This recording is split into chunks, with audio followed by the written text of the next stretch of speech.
Hello friends, ഇത് നമ്മുടെ strawberry പേരാണ്. ഇത് ഫ്ലവർ ഉണ്ടായി വരുന്നുണ്ട്, മുട്ടിട്ട് വരുന്നുണ്ട്.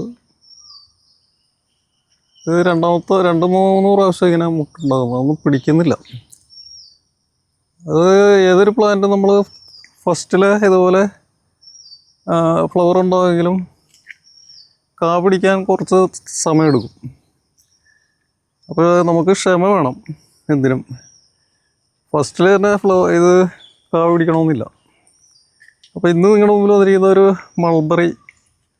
ഇത് മൾബറിയൊക്കെ വിളവെടുത്താണ് വേണ്ട. ഇതിലും കുറച്ചുകൂടി സൈസ് ഉണ്ടാവും. ഇത് എൻ്റെ മദർ പ്ലാന്റാണ്. ഞാൻ അപ്പോൾ വേറൊരു ഇത് ഓൾറെഡി പ്രൂൺ ചെയ്ത് വെച്ചിരിക്കുന്നതാണ്. ഇതാണ് മൾബറി. നാടൻ മൾബറിയാണ്. പാകിസ്ഥാൻ മൾബറിയുടെ ഒരു വീഡിയോ ഞാൻ അതിന് മുമ്പ് ചെയ്തിട്ടുണ്ടായിരുന്നു, പ്രൂൺ ചെയ്യുന്ന. അത് കാണാത്തവർ കാണാൻ ശ്രമിക്കുക. അപ്പോൾ ഞാൻ ഇതിൽ നിന്നൊരു കമ്പെടുത്ത് ഇതിൽ കുത്തിയതാണ്.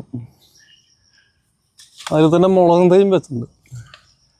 അപ്പോൾ ഇത് പ്രൂൺ ചെയ്യണ ഒരു വീഡിയോ ആണ്. നമുക്ക് ഇത് ഇവിടെ വെച്ച് കട്ട് ചെയ്ത് മാറ്റാം. ഇതേപോലെ കട്ട് ചെയ്ത് മാറ്റാവുന്നതാണ്. ഇലയും വേണമെങ്കിൽ കുറച്ച് കട്ട് ചെയ്ത് കളയാം. വേണ്ട, ഇങ്ങനെ പ്രൂൺ ചെയ്ത് നിങ്ങൾ നിർത്തണം. എന്നാലേ അത് നമുക്ക് ഫ്രൂട്ട്സ് ഉണ്ടാകാൻ കൂടുതൽ സാധ്യത എൻ്റെ അനുഭവത്തിൽ നിന്ന് മനസ്സിലാക്കാൻ കഴിഞ്ഞത് അങ്ങനെയാണ്. ഒരുപാട് ഹൈറ്റ്, ടെറസിലാകുമ്പോൾ ഹൈറ്റും പാടില്ലല്ലോ. അപ്പോൾ നമ്മൾ പ്രൂൺ ചെയ്ത് ഷേപ്പിൽ നിർത്തണം. ഇത് ബെയർ ആപ്പിളിൻ്റെ റെഡാണ്. റെഡിൽ ഇത് ഗ്രീനാണ്. റെഡിൻ്റെ ഒരു വീഡിയോ ഞാൻ ചെയ്തിട്ടുണ്ടായിരുന്നു, പ്രൂൺ ചെയ്യണം.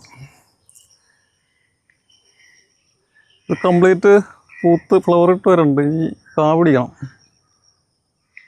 അപ്പോൾ എല്ലാവരും വെച്ചുപിടിപ്പിക്കേണ്ട ഒരു പ്ലാന്റ് തന്നെയാണിത്, ബെയർ ആപ്പിൾ. എല്ലാം ഞാൻ ബക്കറ്റിലാണ് വെക്കുന്നത്. ബക്കറ്റിലാകുമ്പോൾ നമുക്ക് വേറെ അടിയിലേക്ക് ഓടാനും വളം ചെയ്യാനൊക്കെ സൗകര്യം ബക്കറ്റ് തന്നെ ആയിട്ടാണ് എനിക്ക് തോന്നുന്നത്. ചട്ടിക്ക് നമുക്ക് ഇത്ര ഹൈറ്റ് കിട്ടില്ലല്ലോ.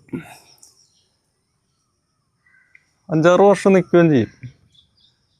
അപ്പോൾ നിങ്ങൾ ശ്രദ്ധിക്കേണ്ടത് വെച്ച് കഴിഞ്ഞാൽ ബക്കറ്റ് നമ്മളെടുത്ത് മാറ്റിയൊക്കെ അങ്ങോട്ടൊക്കെ മാറ്റി വെക്കുമ്പോൾ അടിയിൽ നിന്ന് പൊക്കി മാറ്റണം.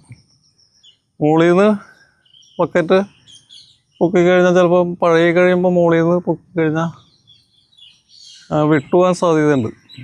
അങ്ങനെ ചെയ്താൽ ഒരു 5-8 വർഷമൊക്കെ ഉപയോഗിക്കാം നോക്കി ബക്കറ്റ്. അപ്പോൾ ഇന്നത്തെ വീഡിയോ ഇത്രേ ഉള്ളൂ. ഇനി അടുത്തൊരു വീഡിയോയുമായിട്ട് വീണ്ടും കാണാം.